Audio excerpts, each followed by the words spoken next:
Nanti bagaimana yang di luar database BKN, tentu kita akan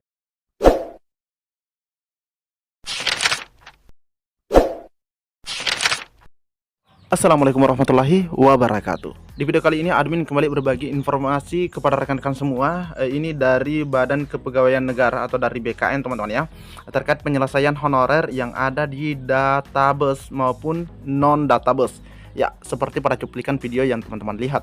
Nah, selanjutnya ada juga informasi mengapa P3K digelar secara tertutup. Nah, nanti kita lihat, dan ada juga masukan bahwa yang sudah lolos 6 pokja ya, atau 6 kriteria di hasil perval, baiknya langsung saja diangkat menjadi ASN. Lebih tepatnya kita menyimak informasinya teman-teman ya. Bapak yang saya hormati, tentu tema yang diambil pada hari ini sangat menarik bagi kita.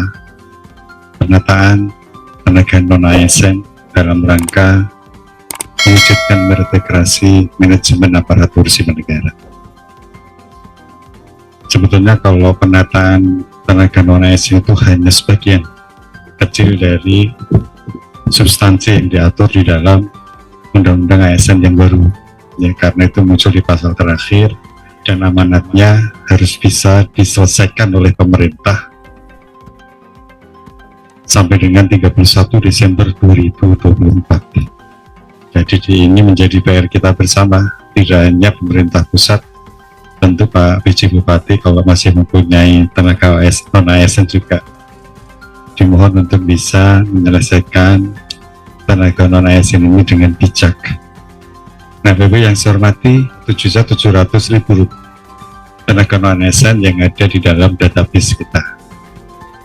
Pertanyaan yang sering timbul, yang sering diajukan ke BKN maupun ke Bapak Ibu semuanya, tentu bagaimana dengan non-ASN yang sampai hari ini tidak ada di dalam database BKN. Ini yang sering diajukan kepada kami di pusat maupun Bapak Ibu di wilayah kerjanya masing-masing. Tentu kita harus punya jawaban yang sama ya, bahwasannya pemerintah saat ini masih fokus kepada arahan Presiden, yaitu menyelesaikan non-ASN yang ada di dalam database BKN. Nah, nanti bagaimana yang di luar database BKN, tentu kita akan melihat kebijakan selanjutnya. Yang pasti bagi semuanya, kita menginginkan penyelesaian tenaga non-ASN ini secepatnya, sehingga nggak ada lagi PR bagi Bapak Ibu semuanya, dan lebih fokus pada penerapan pembinaan manajemen aparatur sipil negara menurut undang-undang yang baru. Ini harapan kita. Tadi disampaikan oleh Bu Kakantek Bandung, kita masih dalam penyelesaian manajemen peraturan pemerintah tentang manajemen aparatur sipil negara. Bapak Ibu yang saya hormati, yang pasti sampai dengan saat ini kita masih menggunakan PP 11 tahun 2011 dan PP 49 ya tahun 2018. Ini menjadi pedoman bagi kita dalam melakukan pembinaan PNS dan P3K.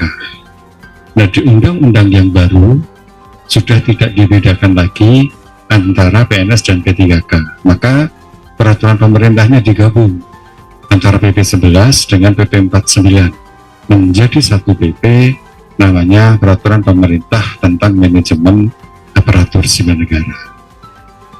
Dengan demikian, maka nanti satu PP itu berlaku untuk PNS maupun P3K. Kalau kemarin ada yang membedakan antara PNS dengan P3K. Yang sering kita ketahui kalau PNS kalau P3K tidak ada karir. Kalau P3K tidak boleh menerima jaminan pensiun dan sebagainya. Nah, tentu dengan adanya penggabungan ini diharapkan hak antara P3K dengan PNS sama. Nah, Bapak yang saya hormati, tentunya ada beberapa yang membedakan meskipun itu tidak berkaitan dengan hak-hak yang diberikan kepada P3K dan PNS. Sampai saat ini kita masih menggunakan peraturan ketika seseorang melamar P3K usianya boleh 1 tahun sebelum mencapai batas waktu tertentu. Kita dulu masih menggunakan batas usia tertentu, mohon maaf, karena belum ada pensiun. Nah, maka besok BUP itu bisa dipakai untuk P3K dan PNS, karena memang haknya sama. Kemudian, untuk P3K selama ini hanya boleh mengisi jabatan pimpinan tinggi utama dan madya, serta jabatan fungsional. Dimungkinkan ya ke depan nanti P3K pun boleh mengisi jabatan pelaksana. Jadi inilah yang menjadi dinamika dalam pembahasan peraturan pemerintah tentang manajemen aparatur sipil negara. Bapak Ibu yang saya hormati, isu yang strategis saat ini adanya pengalihan kewenangan yang sebelumnya dimiliki oleh KASN dan insya Allah nanti akan diberikan kepada BKN tentang pelaksanaan sistem merit, netralitas, kemudian kode etik, dan sebagainya. Nah, kita memang diberikan kewenangan itu karena BKN mempunyai kantor regional dan UPT yang tersebar di 34 provinsi. Salah satunya ada di Banjarbaru. Nah, kami berharap pada Ibu semuanya nanti dukungan supportnya kepada BKN, karena delegasi kewenangan yang baru ini memang tidak mudah dan perlu dukungan dari Bapak Ibu khususnya dalam pelaksanaan merit system di instansi daerah. Sebentar lagi kita juga akan melakukan pemilihan kepala daerah secara serentak. Dan ini wajib dilakukan oleh BKN ketika nanti kita melaksanakan tugas melaksanakan pengawasan netralitas PNS dan pelaksanaan merit system di instansi Bapak Ibu semuanya. Nah, alhamdulillah Pak PJ Bupati, beliau sebelumnya Sekda PNS. Jadi paham betul bagaimana tata cara mengangkat, memindahkan, memberhentikan dari jabatan. Beliau tahu karena memang selama ini karirnya sebagai pegawai negeri sipil. Kita berharap nanti siapapun gubernur, bupati, wali kota yang terpilih juga mempunyai komitmen yang sama untuk melindungi karir PNS, untuk melindungi hak-hak PNS, meskipun nanti mereka yang menjadi gubernur, bupati, wali kota itu bukan dari kalangan PNS sebelumnya. Ada beberapa daerah yang memang PNS-nya itu mengundurkan diri kemudian mencalonkan menjadi kepala daerah. Ada yang memang dari partai politik murni, ada yang dari independen dan sebagainya. Nah, terkait P3K tertutup. Nah, di sini ada yang menyampaikan di kolom komentar bahwa P3K tertutup kenapa? Nah, ini ya, dia berikan tanda tanya. Kenapa? Karena, nah di sini ada penjelasannya beliau, karena honorer negeri yang sudah terdata di non-ASN itu akan diangkat langsung.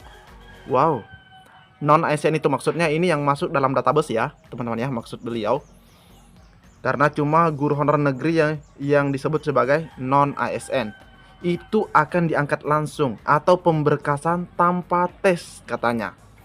Yang berstatus P kemarin untuk guru swasta itu akan kembali ke P3K jalur yang umum. P1 dan P3 dari tahun 2021-2023. Informasinya seperti itu. Wow, ini dia dapatkan informasi seperti itu teman-teman ya.